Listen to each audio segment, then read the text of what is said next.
All right, so today we are going to be doing a self-check for Diastasis Recti. So follow along with me right now. Basically, during this self-check, what I want you to be thinking about is reconnecting to your core. In our postpartum period, oftentimes we tend to disassociate from it, especially in that early few weeks, and we want to be really tuning back in. What I noticed for me personally was after my C-section, that was the hardest time to wrap my brain back around healing my core. And this is very common in women who have had C-sections, and we need to put our hands on and really dial back in to this specific area of our body and make sure that we are in tune with what's happening here so we can heal and correct what has gone on throughout our pregnancy.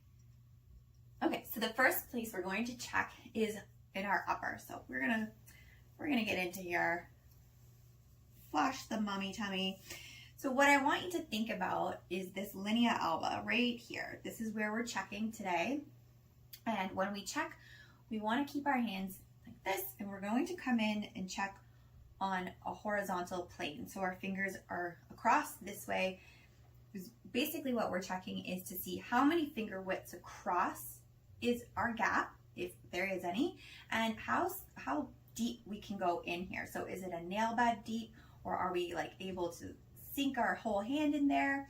This is very telling of how much restoration we have to process in order to close this gap and heal our fascial tissue. So what we're going to start off with is laying down on your back, your hand in that horizontal position, and you're going to think about coming in between your navel and your xiphoid process, which is at the end of your rib cage here in the middle. And you're going to go right in the middle there. Without doing anything, you should be able to press down and feel like a springy trampoline type of feeling here.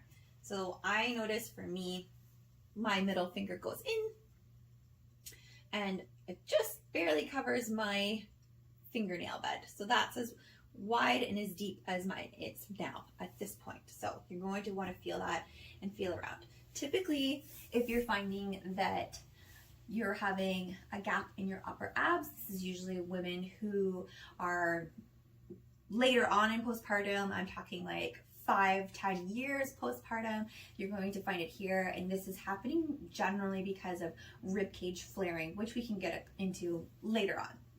So keep that in mind. The next place you're going to want to check is just above your belly button. So again, laying down, you're going to check in your belly button. This is a very common place for women, especially early on in postpartum, to have that kind of gap and springy or squishiness that we feel when our fascial tissue isn't healed properly. Then the third and final spot you're going to check is actually between your navel and your pubic area. So come down to here, and the same thing applies. You're going to push down, and you should be able to feel into that linea alba. If, however, in these positions you are not able to feel that springiness, what I want you to do is this same motions, horizontal plane, checking in between our linea alba, but we're going to lay on our back again, and we're going to want to actually exhale and brace using our pelvic floor, so that kind of core engagement that we feel, and lift your head just slightly without straining. So again, we'll go back up to the top. We'll do a top check. Breathe out hard and check in between there. And the same thing just above your navel. A big breath in and a hard breath out. And you should feel if there's a lot of laxity in there, you have a gap happening, and we want to be able to heal that. And how deep you can go into that laxity really makes a point, makes it the problem stand out. And then we'll do the lower again as well. So I notice for me, my lower, because I'm freshly postpartum, is definitely where the most gapping is happening. So hang in here, and we are going to deliver you some amazing exercises how to start to heal and close this gap without causing too much pelvic floor pressure.